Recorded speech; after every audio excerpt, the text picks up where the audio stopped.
Bahagia, sehat, kaya raya, dan berguna. Mempersembahkan. Ya. Nah, saya mau masuk ke review dulu. Nggak terasa kita sudah 5 kali pertemuan yang sudah terlewati. Jadi mulai dari yang pertama adalah purpose of life. Nah, ini yang senantiasa coba kita gaung-gaungkan. Karena semua amaliyah kita, semua pekerjaan kita, semuanya tergantung dari niatnya, gitu ya. Jadi kalau niatnya salah, pekerjaannya benar, hasilnya gimana? Hasilnya bisa jadi bernilai buruk, ya, karena apa? Niatnya buruk, gitu ya. Niatnya salah, ya. Walaupun pekerjaannya benar, jadi kerja sudah benar, tapi karena niatannya itu yang salah, akhirnya secara nilai itu juga salah. Niatnya benar, pekerjaan yang dilakukan itu salah, ya pasti hasilnya juga salah-salahan, kan gitu ya. Apalagi kalau niatnya salah, pekerjaannya juga salah, nah itu hasilnya juga pasti salah kuadrat, kan gitu ya. Maka kita harus meluruskan niat sekaligus mengerjakan sesuatu dengan benar. Maka purpose of life ini sangat punya peranan yang sangat penting, terutama kita. Ya. Ketika kita itu bekerja, setiap aktivitas kita selalu lakukan dengan doa dulu, ya kan? Jadi di Islam itu apa namanya? Mengatur segala sendi kehidupan. Dan kalau kita berbicara tentang segala aktivitas, selalu di Islam diawali dengan doa, kemudian melakukan aktivitas. Setelah melakukan aktivitas, apa yang dilakukan? Berdoa lagi. Ibaratnya kita sebelum makan doa dulu, baru aktivitas makannya, baru setelah makan doa. Atau minimal mengucapkan alhamdulillah, rasa syukur. Kan gitu ya. Nah, sama pekerjaan. Pekerjaan itu juga Ayo, ayo kerja tapi aku jadi aktivitasnya, baru setelah selesai kita bersyukur pencapaian pekerjaan yang kita lakukan. Ini ya. Sepertinya kemarin udah ini, sekarang tanggal berapa? 16. 16 ya. Sebenarnya kemarin sudah ini ya, sudah apa namanya? Tutup buku. Sudah ada nyampe nggak laporannya? Targetnya udah nyampe nggak? Dalam bulan Januari kemarin? Belum ya? Belum tercapai. Berapa persen total? Pulsa 21. Kalau total itu saya biasanya tanya ke siapa? Bisa ya? Beda. Kalau total, jadi keseluruhan pohon gitu loh. Itu siapa? Yang bagian apa itu? Admin ya. Nah, berapa Mbak?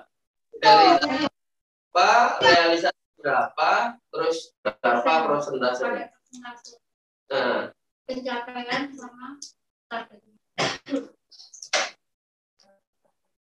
oke, siap. Jadi apapun pencapaian kita, ya, kalau tercapai berarti kita melaksanakan rencana-rencana kita dengan benar, gitu ya. Kita patuh dengan mengerjakan. Tapi kalau tidak tercapai, saya selalu menyampaikan bahwa kita harus mengucapkan alhamdulillah, alhamdulillah, dan alhamdulillah. Jadi rasa syukurnya itu tidak boleh berkurang. Tapi kita tetap melakukan evaluasi. Kenapa tidak tercapai? Tapi kita ucapkan alhamdulillah, alhamdulillah sebagai isyarat bahwa rasa syukur kita tidak berkurang meskipun terus menjadi untuk mengevaluasi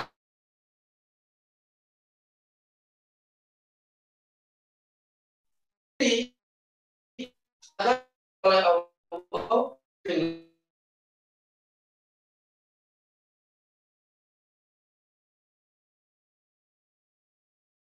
Januari nggak tercapai, tapi nanti coba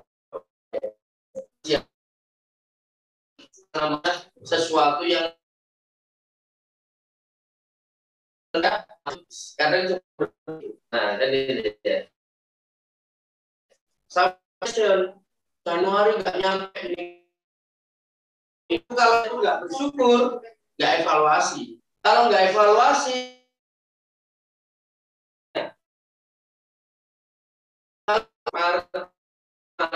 padahal kalau Januari tidak mencapai, kemudian kurang rasa syukurnya dan evaluasi dan meningkatkan kinerjanya di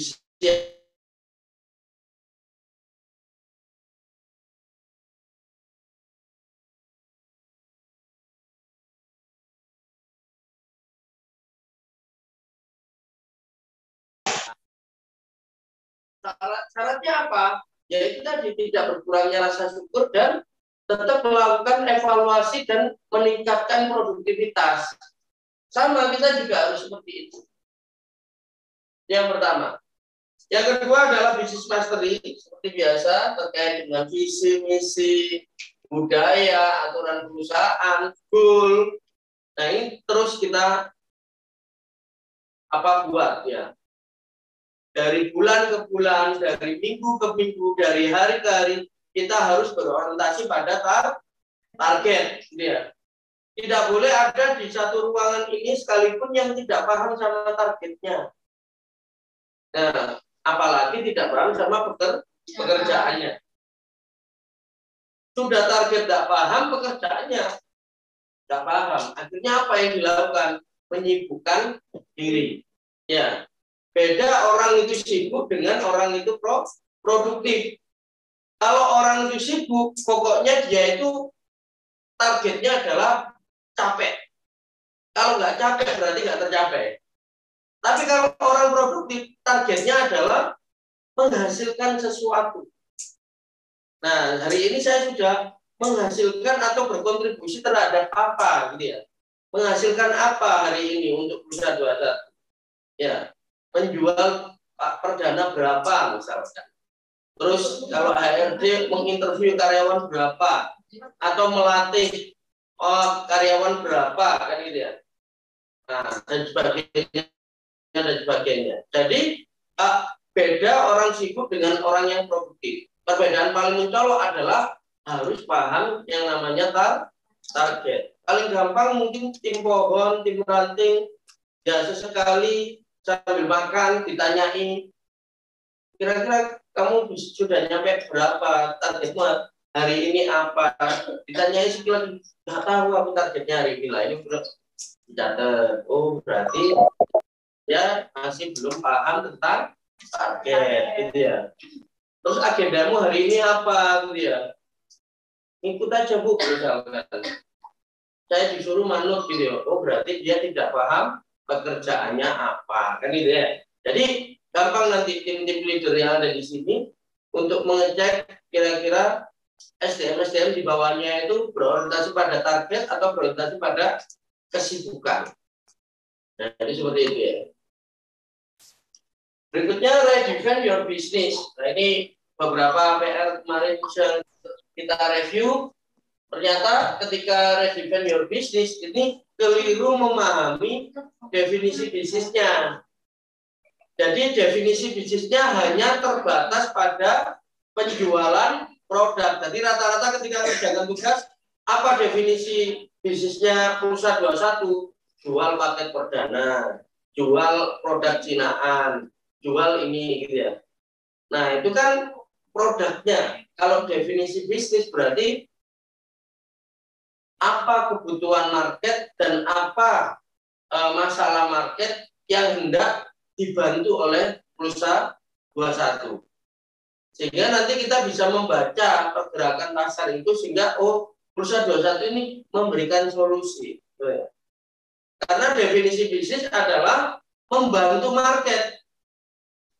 Market yang punya kebutuhan dan punya masalah, di sanalah ada peluang. Nah, peluang ini kalau kita ambil, di sana ada uang. Iya kan? Peluang ini yang kalau kita ambil, di sana ada uang. Karena pelonnya sudah kita singkirkan, sisanya adalah uangnya saja. Nah itu gitu. Sehingga definisi bisnis adalah harus membantu. Apa yang Anda bantu? Market itu Anda bantu dalam hal apa? Ya. Nah ini yang harus dipahami. Beberapa tugas kemarin kita lihat langsung pada fokus ke produknya. Ya. Nah nanti kan akhirnya harus paham ya. Lebih pada membantu dalam hal apa. Yang keempat terkait extreme execution, mungkin di sini adalah evaluasinya sulit membedakan antara goal dengan target. Jadi kalau goal itu adalah sifatnya umum, ya bahasa Indonesianya itu adalah tujuan, ya mungkin ya tujuan. Kalau target, ya mungkin adalah sasaran. Sasaran-sasaran yang mungkin secara objektif adalah objektif. Jadi objek, sasaran, objeknya bagaimana? Sasaran untuk mencapai goalnya seperti apa? Nah, lebih spesifik dan sifatnya tahapan atau proses mencapai goal. Nah, itu gitu. Jadi paling gampang adalah seperti ini. Anggaplah goal itu tujuan. Ya, kalau target itu adalah proses mencapai tujuan. Kemudian ada berikutnya adalah aktivitas. Nah, aktivitas. Anggaplah misalkan goalnya mau ke Jakarta. Target itu adalah bagaimana tahapan-tahapan yang harus kita lakukan agar kita bisa sampai Jakarta. Maka tahapannya paling sederhana, tahapan itu bagi 3. Di mana persiapan, ya, kemudian perjalanan sampai lokasi. Nah, kan itu. Paling tidak bisa dibagi 3, misalkan. Lah dalam hal usaha, dalam hal pekerjaan, proses itu ada yang dibagi 3, ada yang dibagi 5, yang tergantung dari goalnya. Kalau goalnya adalah misalkan goalnya merekrut karyawan SPG 10 orang, goalnya, gitu ya. Maka tahapannya seperti apa? Ya kalau untuk merekrut kita menetapkan kriteria SPG, cari, ya seleksi, kemudian penerimaan. Nah, itu apanya. Nah, aktivitasnya menetapkan kriteria SPG itu aktivitasnya gimana? Ya, misalkan menetapkan kriterianya dengan cara ya interview kantor-kantor itu. Kamu butuh spek seperti apa SPG-nya? Oh, kalau SPG di wilayah saya butuh orang yang tatak, tulis. Oh, tatak SPG-nya. Di tempat saya butuh yang penampilannya menarik, tulis berpenampilan menarik. Di tempat saya itu juga butuh orang yang sekiranya berorientasi pada target. Nah, tulis. Ya kalau bisa ya usianya jangan terlalu tua, misalnya gitu. Oh, maksimal 25 tahun, misalkan. Tuh. Seleksi gimana seleksi? Sosialisasi gimana sosialisasi? Oh, aktivitas sosialisasinya adalah share di grup-grup lowongan, kan gitu ya. Kemudian sosialisasi ke karyawan, barangkali karyawan di sini mau men-share ke teman-temannya yang belum punya kerja. Aktivitas juga share di sosial medianya Pulsa 21. Aktivitasnya ada. Pas seleksi gimana? Ya, seleksi berarti pengumpulan berkas, kelengkapannya seperti apa. Kemudian aktivitas berikutnya adalah misalkan interview dengan HRD, atau misalkan sebelum interview itu ada tes, misalkan ada tes tulis, gitu ya, atau tes massal via Zoom dan sebagainya. Aktivitas. Dan masing-masing aktivitas itu tadi PIC-nya siapa, terus pelaksanaannya kapan, kan itu ya. Nah, nanti tinggal dicetak. Itu seperti itu. Nah, tapi tidak ada masalah, teman-teman sudah cukup bagus dalam artian apa? Mau mempraktekkan. Nah, praktek itu kalau bisa jangan sekali. Jadi kalau bisa dipakai berkali-kali, terutama ini kan aktif terus. Kalau bisa tiap bulan itu bikin, besok ganti bulan Maret bikin baru lagi, ya. Dan dikawal. Kalau dalam hal apa merencanakan dan melaporkan siapa strukturnya. Ya kalau misalkan kepala tokonya ya SPG berarti kepala toko. Kalau kepala toko berarti rantingnya. Kalau ranting nanti berarti pohonnya. Kalau pohon berarti nanti holdingnya. Nah, itu nanti ada kontrol masing-masingnya seperti itu. Nah, sehingga harus dipraktekkan secara rutin. Dulu saya pernah bilang kalau saya tidak takut oleh orang yang punya 1000 jurus, tapi hanya dilatih satu kali.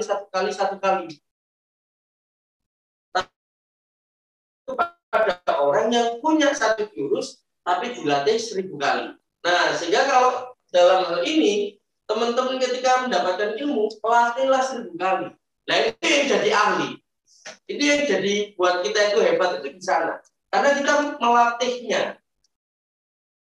Bahkan ada penelitian yang mengatakan bahwa untuk menjadi ahli, latih 1 skill, misalkan ahli ekstrim eksekusi. Latih 1 skill ini selama kurang lebih 10.000 jam. Berapa tahun? Atau ada yang bilang berapa hari? Ada yang tahu nggak berapa hari? Melatih skills sampai dengan ahli membutuhkan waktu 10.000 jam. Berapa hari? Ayo, ada yang tahu? 10.000 jam. Untuk 1 keahlian.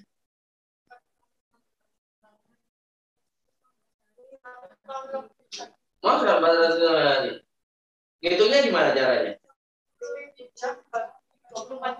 Oh, Anda tidak tidur. Anda tidak makan. Hah? 1000 hari, 3 tahun. Kalau 1 harinya dilatih 10 jam. Nah, pelatihan ini berapa jam? 4 jam. Nah, terus habis itu latihan terus.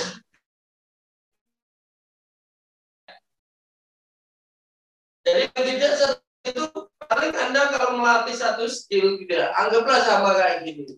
4 jam, 5 jam. Butuh 2000 hari. Kalau 5 jam konsisten, 1 minggu tetap masuk. Ya kan? Kita 1 minggu masuk kan? 1 aja. Minggunya libur.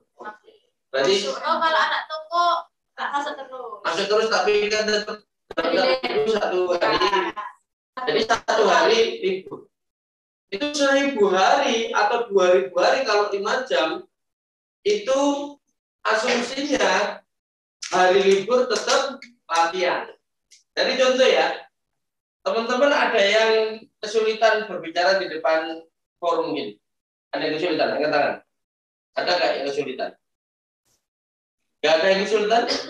Sama sekali nggak ada. Ngomong di depan forum selama saya gini 4 jam gitu. Ada yang kesulitan? Nah, ada yang kesulitan ya. Nah, itu adalah kemampuan public speaking, berbicara di depan publik kan ya, 1 keahlian. Berbicara di depan publik, Anda kepengen supaya bisa latihlah kemampuan bicara ini selama 10.000 jam. Baru nanti bisa. Itu seperti itu. Bisa terbayang ya. Hanya untuk kemampuan ngomong di depan forum. Ya. Keahlian yang lainnya gimana? Nah itu kalau mau jadi ahli, misalkan pengen keahlian apa? Dia keahlian membuat perencanaan, misalkan. Ya udah dilatih. Bikin perencanaan itu selama 10.000 jam. Nanti ahli. Begitu dikasih target, dibikin rencana selalu beres sampai detail. Gitu ya. Kalian apa lagi? Misalkan. Dan sebagainya. Jadi penelitian pernah bilang kalau mau ahli 10 jam. Nah ini apa dedikasi terhadap apa namanya keahlian. Jadi belajarnya itu nggak main-main. Itu seperti itu ya. Nah ini saya menginginkan teman-teman jangan menyerah. Jadi jangan hanya praktek sekali, tapi juga harus berkali-kali. Karena masa depan kita masih sangat panjang. Seperti itu. Yang kelima adalah target market. Target market siapa mereka, bagaimana tingkat ekonominya, apa kebutuhannya, dan database pelanggan. Di bagian siapa mereka sudah benar, di bagian tingkat ekonomi sudah ada, kebutuhan mungkin kita perdalam, tapi pada saat database pelanggan ini memang kurang detail ya. Rata-rata kemarin kan evaluasinya adalah hanya nomor telepon kan gitu ya. Mungkin ada domisilinya apa kan. Kemarin ternyata kita coba buka bahwasanya ketika ada domisilinya atau paling tidak ada wilayahnya di sini itu jadi sarana juga untuk kita kayaknya mau buka kantor di sini ya. Nah, supaya nggak terkuasai oleh kompetitor itu data. Dan data itu menjadi penting di akhir-akhir ini, gitu ya. Gojek bisa besar itu karena apa? Data sebenarnya. Berapa drivernya Gojek itu? Iya tak? Itu mitra semua, tidak ada yang karyawan. Digaji tak drivernya Gojek? Enggak. Kalau jalan tak kasih uang. Kalau nggak jalan ya tak kasih uang. Kan berarti nggak digaji. Berarti kan dia kerja karena dia jalan. Gitu. Tapi yang membuat Gojek besar karena apa? Yaitu tadi. Dia itu tidak punya karyawan, tapi punya mitra yang itu datanya jutaan. Gitu ya. Berapa restorannya Gojek? Nggak punya restoran. Berapa sepeda motornya Gojek? Nggak punya. Mobilnya Gojek berapa? Nggak punya. Ya. Semuanya adalah punya mitra. Yang dijual apa? Data. Data bahwa kalau ada pelanggan butuh ini, langsung tak hubungkan dengan mitra saya. Ada customer lapar, langsung tak hubungkan dengan restoran mitra saya. Kan itu. Kan punya datanya ya. Dia hanya punya data, nggak punya propertinya. Ya kan? Nah sama, kita pulsa 21 itu saya yakinnya juga besar. Nah, tinggal diberikan, terus nanti itu bisa menjadi sebuah kekuatan yang besar dia. Apalagi juga cabangnya juga udah lumayan. Itu database pelanggan ini yang perlu ya. Selain penggunaannya broadcast ya. Biasanya kan kita mentok kemarin di broadcast ya. Broadcast saja Pak. Kalau itu ada promo-promo dan sebagainya. Baik. Kira-kira itu reviewnya. Ini tugas-tugasnya kemarin.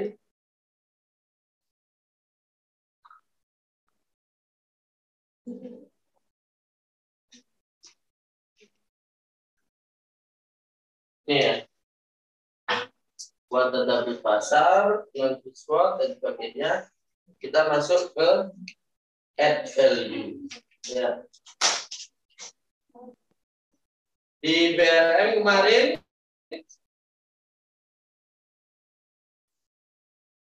ini ya.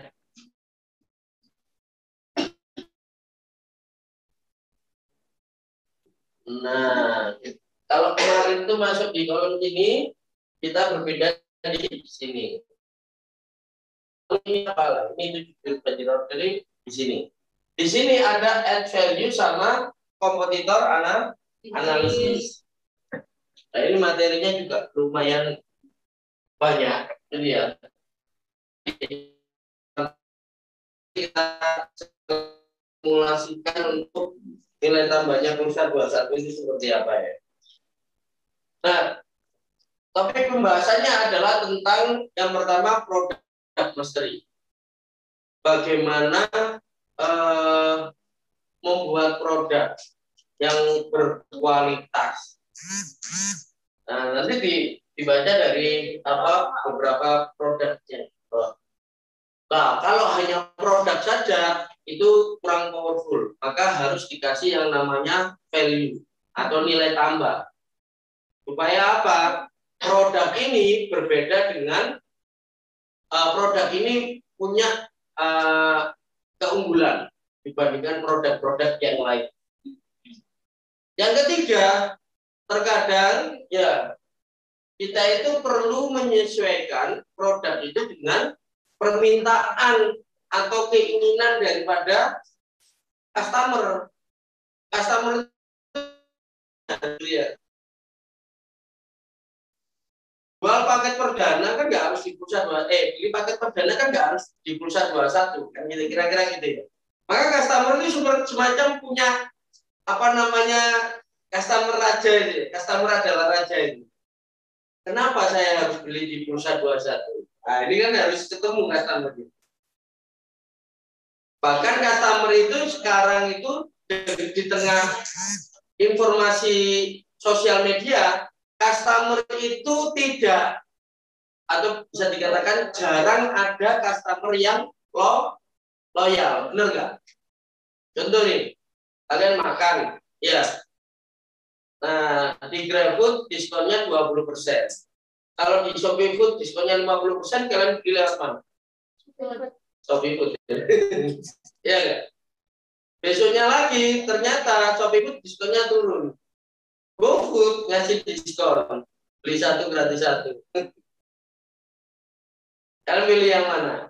GoFood. Ya, karena apa? Bisa patungan berarti bayarnya 50%. Gitu.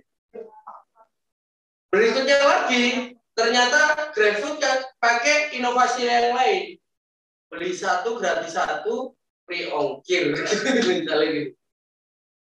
Akhirnya milihnya adalah GrabFood, gitu ya. Artinya apa? Customer itu banyak yang nggak loyal gitu loh. Makanya kita harus membuat produk dan value development strategi. Jadi harus terus berinovasi. Gitu ya. So,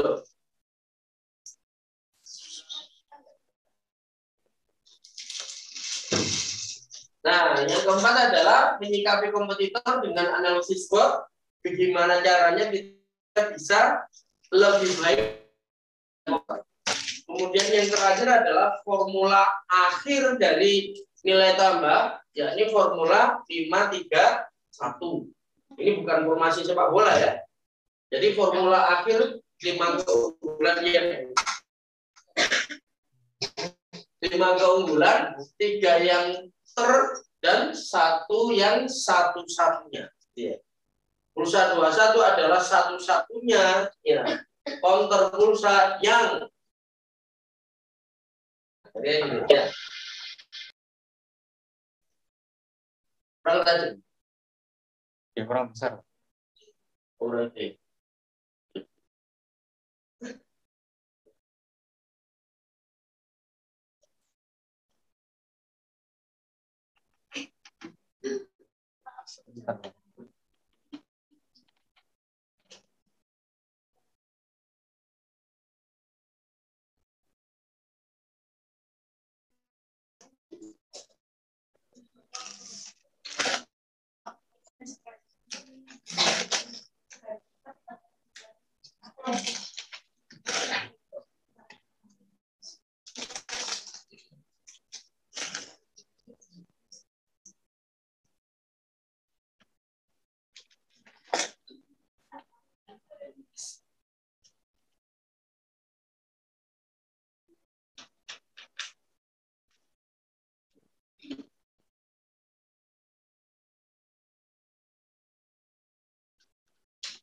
Loh, bisa. Itu tak libur. Oh, libur. Jadi, Iya.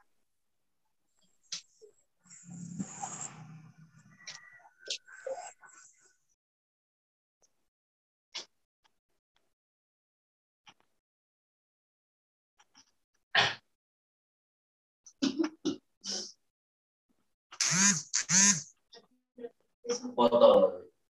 Ya, kepotong. Iya. Ya, ini satu kali satu. Kelihatan dah ya. Memang di fontnya kecil kok. Yang ini memang kecil. Memang kecil ya, Bu? Memang kecil di sini. Nanti yang celah-celah yang lain nanti kelihatan. Tapi nanti di masing-masing kan ada penjelasannya sama. Enggak, merengkapi. Kayak renungan malam ini ya. Mana lilinnya? Jangan ngantuk ya yang belakang ya. Apalagi pas sendenan gitu ya. Wow.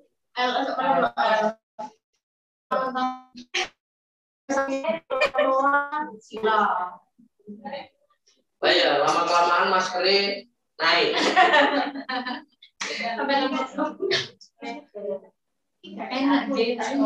Siap ya? Oke, kita lanjut ya. Semua bisnis dimulai dari ide, kemudian dikerjakan, kemudian menghasilkan sesuatu. Semua bisnis. Namanya bisnis model validasi. Ya, validasi. Pun sama dengan pulsa 21. Ya, pulsa 21 pasti di tiap bulannya atau tiap tahunnya mengeluarkan. Ya, pertama kali jual tumbler itu gimana? Pasti dari kayaknya kerjakan itu tumbler. Terus akhirnya menghasilkan sesuatu. Kalau nggak menghasilkan, biasanya produknya ditarik, ya kan? Yes, percuma ini jualan gini ternyata bukan marketnya. Ternyata enggak. Ini seperti model kali. Ya. Ide dikerjakan dan menghasilkan. Di BRM target market itu seperti ini bentuknya. Jadi nggak semua market kita juali produk kita, benar kan ya? Hanya market yang terpilih, yang kita pilih saja yang akan kita jual. Anggaplah 3/4, jadi bentuknya seperti ini. Ya.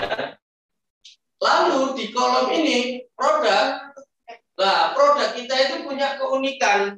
Nah, akhirnya ada ujungnya lancip gitu. Nah, tugas kita adalah bagaimana membuat produk yang klop dengan marketnya. Klop kan masuk yang di produk, jadi ukurannya pas. Produknya diterima sama marketnya. Misalkan nih, saya jual pulsa reguler, ya. Untuk isi pulsa 10.000, tak jual 20.000. Kira-kira market fit nggak? Kenapa? Kemahalan. Siapa yang mau beli? 20.000. Di tempat lain dapat pulsa ini, yang mending saya ke tempat lain. Berarti produknya tidak market fit. Produknya bukan terdana saja, termasuk di dalamnya harga, tempat dan sebagainya. Ya. Misalkan pulsanya di 12.000, isi 10.000, ya. Tapi istilahnya itu effort yang dibutuhkan itu besar. Contoh misalkan gimana caranya saya isi ulang 10.000? Ya udah, kamu datang ke tempatku, yang itu alamatnya adalah misalkan jalan gang 1 ya double blok gitu ya, terus masuk gang Kelinci itu ini sampai naik lantai 3.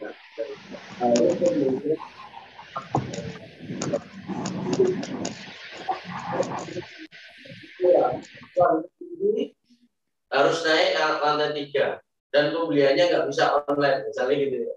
Oh ya, males juga ya ternyata ya, hanya untuk mendapatkan pulsa 10.000 effortnya sedemikian susahnya. Itu produk juga, berarti produknya nggak market fit. Nah, tugas kita adalah membuat produk dan market itu klop, pas, set, seperti atau celap, celap, ini pasti pas. Kayak puzzle itu pas. Celap. Nah,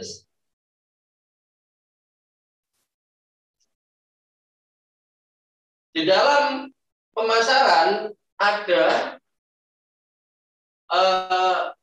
dalam penjual itu dipengaruhi oleh produknya, ada yang dipengaruhi oleh customer-nya. Namanya product driven atau customer driven. Gitu ya. Ketika ini kita jual botol ya, ini kita jual. Entah diterima atau nggak diterima market, berarti kalau ditolak sama market berarti kita cari marketnya yang mana. Nah, kan itu product driven, jadi dipengaruhi oleh produknya. Kalau customer driven itu adalah tanya dulu ke customernya, sampean butuh apa lagi gitu ya. Oh, selain butuh paket data itu saya butuh aksesoris, headset, kemudian ini. Oh ya udah, dari permintaan customer kita cari produknya, baru kita jual ke market. Itu dua hal yang berbeda ya. Oke, masuk ke topik yang pertama terkait dengan produk mastery. Rahasia membuat produk yang berkualitas. Itu perhitungan HPP, produk trend sama matrik Boston. Nah, coba. Kemarin tadi udah ketemu angkanya, persentase berapa sih?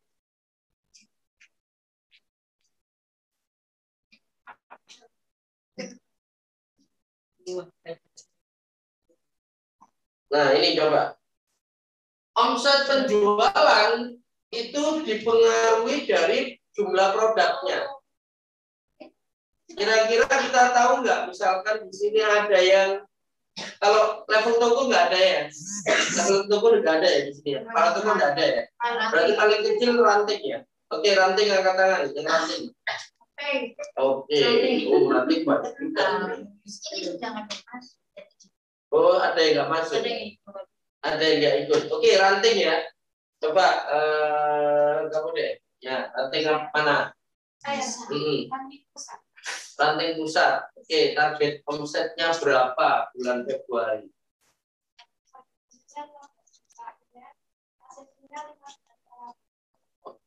ACC-nya 5.500.000, inetnya 15 juta per hari ya? Per hari, oke. Inet itu 15 juta itu berarti berapa transaksi? Oh, berapa toko deh? Oh, karena ranting ya? Ya, berapa toko? 5 toko. Tahu nggak misalkan itu berapa transaksi dalam satu toko itu? Satu hari itu harus berapa transaksi untuk nyampe 15 juta? Beda-beda ya. Nah. Oke, berarti nominalnya itu rata-rata berapa? Untuk internet itu minimal berapa untuk isian? Bukan, maksudnya customer beli internet itu rata-rata berapa? Harganya 50.000. Paling rendah 50. 10.000 ada ya? 5.000 nggak ada kan? Oke, paling rendah 10.000, paling banyak? Paling banyak 150. 150 ada ya? Nah, langsung ini 150 kan? Ya. Kalau berapa juta? Kalau ini macam-macam, Pak. Toko yang paling kecil deh. Oh, yang paling kecil 1.500.000. 1.500.000. Kalau yang paling besar? Paling besar 4 juta. 4 juta. Jadi udah datanya udah pegang ya. Ya. Oke, 1.500.000 berarti kalau rata-rata 1.500.000 berarti kira-kira orang yang beli itu berapa orang? 1.500.000 kalau misalnya itu 50 ribuan, ya per hari itu berapa orang? 1.500.000 dikurangi 30 orang. Hah? Bentar, berapa? 30 kalau 50 ribu. Nah, berarti kantor yang sepi itu paling tidak dikunjungi oleh 30 orang. Itu kantor yang paling kecil ya? Iya. 30 orang. Kalau yang paling besar tadi 4 juta ya? 4 juta dikalikan 3. Berarti kantor yang ramai itu bisa sampai 100 orang. 100 sampai 120 orang. Kalau pembeliannya itu 50 ribu. Kalau pembeliannya 10 ribu, waduh, tambah lebih banyak lagi. Jadi omset penjualan itu didapat dari penjualan masing-masing produk. Kalau kita punya target di omset penjualan, maka produk kita itu tahu berapa kalinya untuk bisa nyampe omset penjualan. Kalau kita nggak tahu angkanya, maka kita itu bingung. Sebenarnya aku bisa nyampe target nggak sih? Contoh tadi ya, paling sepi 1.500.000. Nah, 1.500.000 satu hari itu kan besar. Relatif sebenarnya, tapi bagi orang yang nggak tahu angka itu besar. Berapa orang ya yang harus beli di tempat saya sehingga satu hari bisa nyampe 1.500.000. Nah kalau dia nggak tahu satuan produknya, itu juga akhirnya nggak ada pengukuran secara akurat, ya kan? Maka harus ada pengukuran 1.500.000 per hari. Nah, produk A nilainya 50.000. Berarti untuk berapa kalinya? Nah, 30 misalnya penjualan.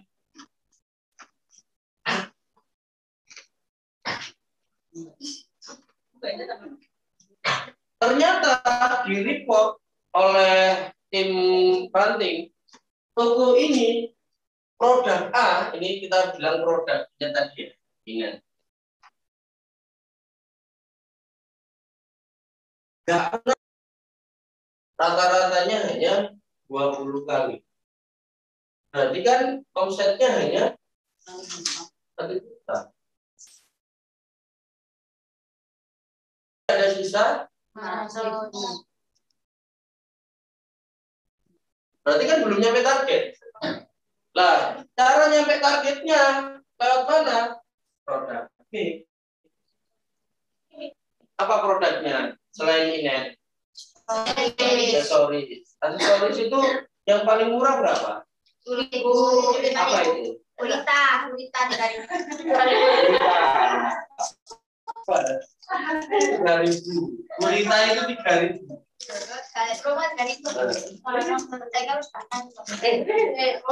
Apa? Gurita nggak kayu? Cara itu apa? Waterproof. Apa itu? Oh, dari hujannya HP. Berapa?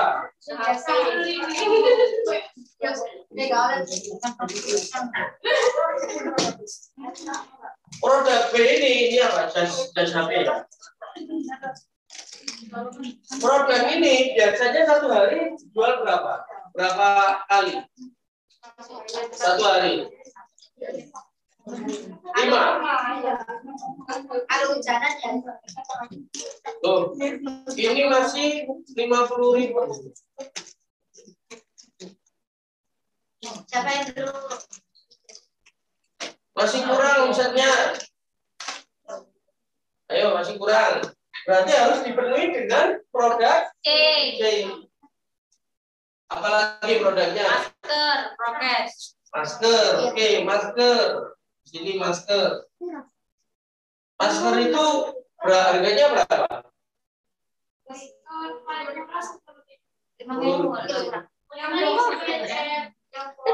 Yang box aja yang buka. Yang box aja, oke. 13.000, oke. Apa ini? Satu hari jualan berapa, Bu? 1, 3, Rata-rata 10. 10. Oke. Keren. Masih 130. Keren. Masih kurang. Gitu ya. Jadi tahu ya, kalau kurang ada produk D, produk N. Nah, masing-masing produk itu harus kita jumlah produk kita bisa mencapai target omset.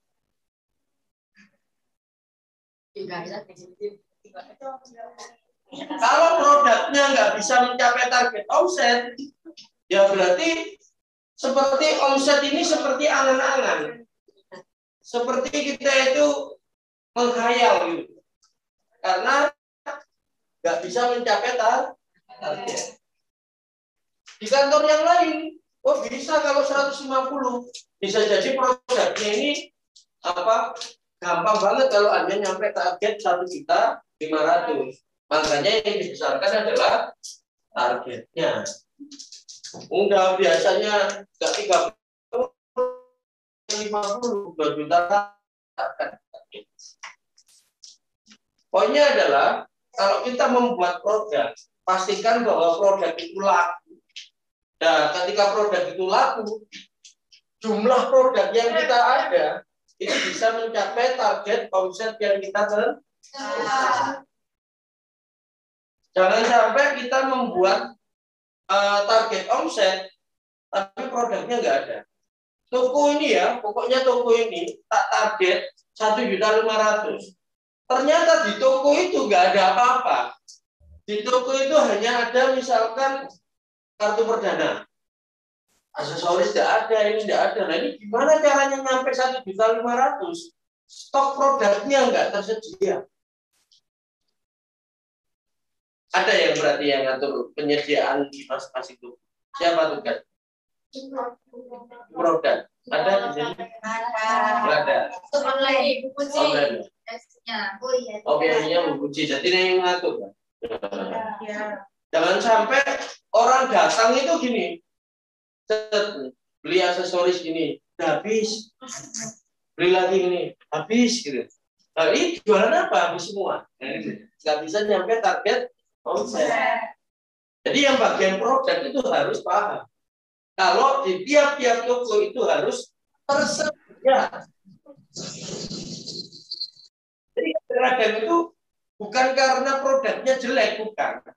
Bukan karena penjualannya turun, bukan. Tapi gara-gara nggak ada. Produknya nggak ada, stoknya ada. Jadi akhirnya orang itu bisa pergi. 1-2 kali dia sudah punya pengalaman di masing-masing toko. Setiap kali tanya, nggak ada Telkomsel, Excel, nggak ada. Adanya apa? Smart, nggak butuh. Kalian itu. Lagi, nggak ada. Adanya apa? Excel, nggak lengkap. Ya udah kayaknya pulsa 21 nggak lengkap. Saya tak beralih ke yang lain. Itu gara-gara apa? Nggak tersedia. Padahal kalau menyediakan produk kan gampang. Yang penting pendataan dan update-nya itu tertib, rutin gitu loh. Dan yang bagian bawah, yang bagian toko itu juga harus cepat melaporkan. Mbak, ada lo sing dolei apa kartu perdana iki. Mek gono terus ngene iki opo eman lho gak iso nyampe A. Iki gak dodolan iki wis langsung didoleki kan gitu ya. Dicari orang loh produknya enggak tersedia. Ya. Tadi. Jadi cara mencapai target yang paling gampang adalah pastikan produk Anda lengkap dan tersedia. Ya. Oke, poinnya dapat ya. Kalau nggak tersedia, tidak lengkap, sudah customer-nya pasti lari.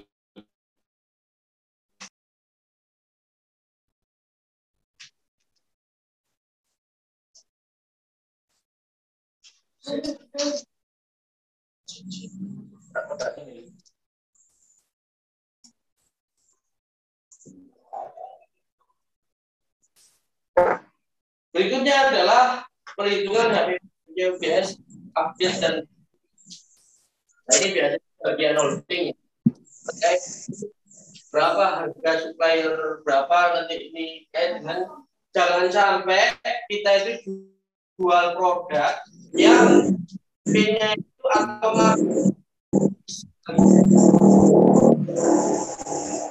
penjualannya banyak, itu mungkin bisa kita tolerir ya. Tapi jangan sampai saking nggak APT ya. Contoh kasus sekarang dia.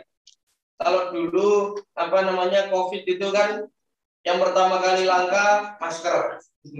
Berikutnya langkanya oksigen. Sekarang yang langka adalah minyak goreng. Jadi penjual minyak goreng itu kasihan.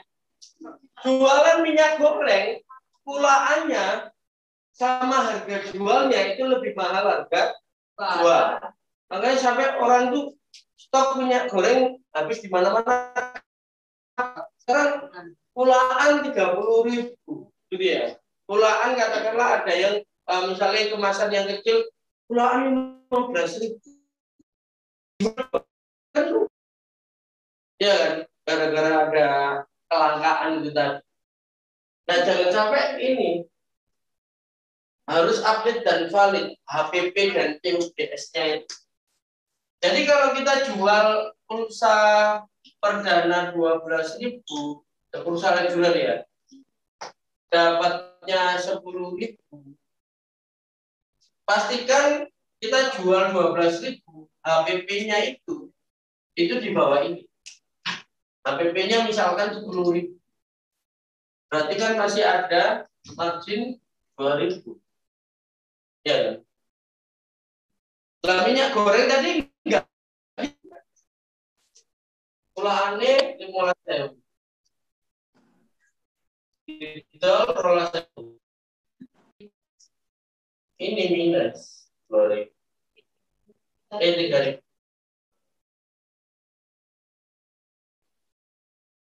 Dapat minyak misalnya 1 liter. Diupdate terus karena apa? Harga dari supplier itu juga naik turun. Apalagi beda tahun, ya kan? Udah beda tahun beda. Ya. Itu mungkin poinnya. Istilahnya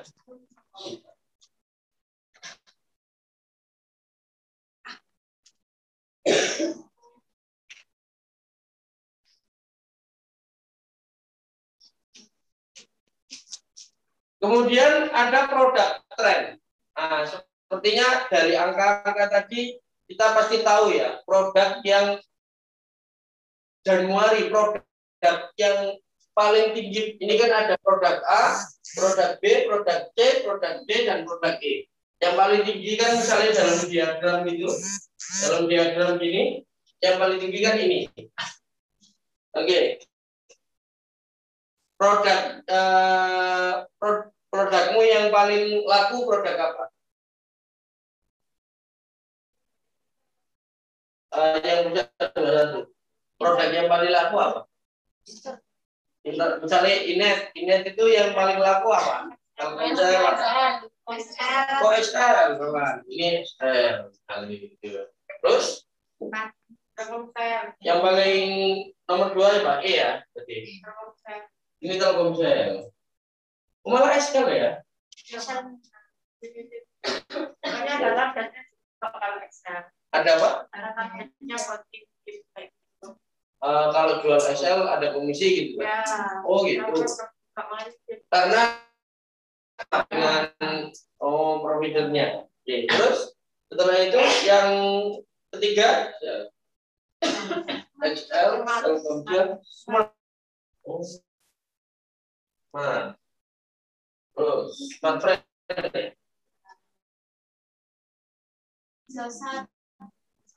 Baru Indosat. Terus Eksis juga ada Excel. Beda. Bentuknya beda, tapi dia satu jaringan Pak, tapi beda. Oh, Beda jaringan. tadi tri itu udah ada ya? Ada. Oh, tri itu kan gandeng ini ya? Beda. Beda.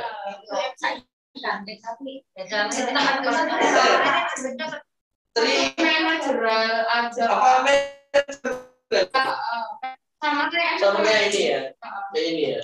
Cuman tri namanya tetap keluar diri sendiri. Produk diri sendiri dan tri itu di bawahnya. Ya.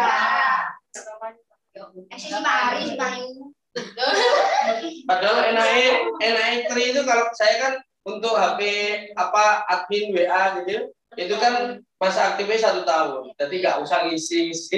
Kalau beli Telkomsel kan ngisi tiap bulan 25.000 ya lumayan 1 tahun nih. Nah ini kan langsung cerat 1 tahun guys masa aktif kan buat WA aja kan. Nah kan ya Pak untuk customer kan gitu ya. Oh berarti ada customer itu yang pilih tri gara-gara masa aktifnya itu tadi. Gak ada yang ngalahkan kan masa aktif? Iya. Yang lainnya tetap bulanan kan? Dan kalau Telkomsel bulanan harus 25.000 untuk memperpanjang masa.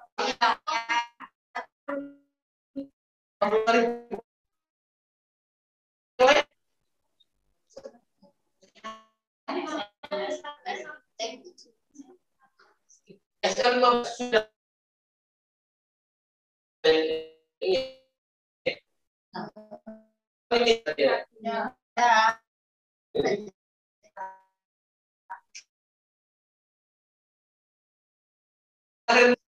jaga 1 bulan, iya kan? Ya.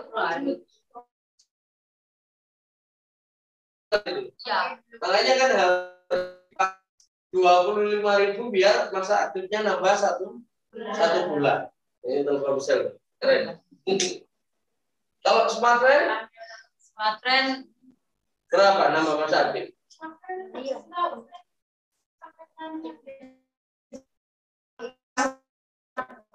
Gak pakai nambah? Bisa nambah. Harus berapa minimal untuk nambah? Bisa berapa? Apa nih, Mat? Oh, Siti, loh, Siti 5.000. Oh, ini 5.000. Ini bisa sama Smartfren. Lebih murah lagi dari Excel. Oh, ini Kak, ada Ada yang pakai ini kan masa aktif 1 tahun. Ya. Sudah sampai 1 tahun belum? Bisa kartunya. Masa lebih. Nah, pada saat ini 1 tahun misalnya nggak nah isi pulsa cuma kayak dipakai WA, ya, nambah masa aktifnya itu berapa? Untuk 1 tahun lagi. Untuk pulsa, karena nggak tahu. Soalnya mengisi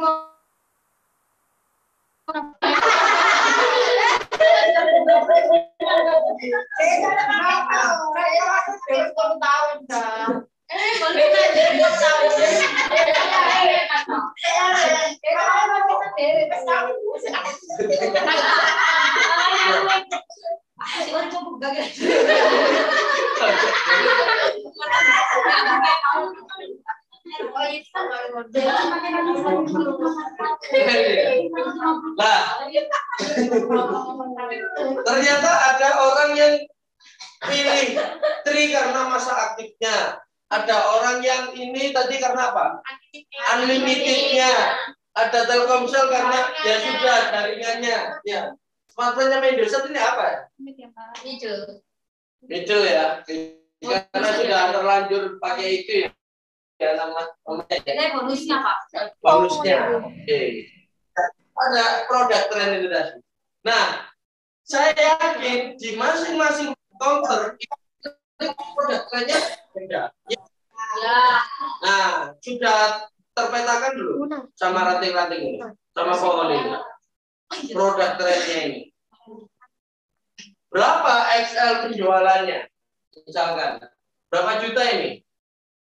Dalam 1 bulan. Ya, PCS-nya malah, bukan nominalnya ya. Nah, itu kalau coba dipetakan juga berdasarkan nominalnya. Nanti akhirnya tahu bahwa produk yang ini itu menghasilkan uang sekian. Produk Telkomsel menghasilkan sekian. Itu tadi artinya aja belum selesai tadi. Hah?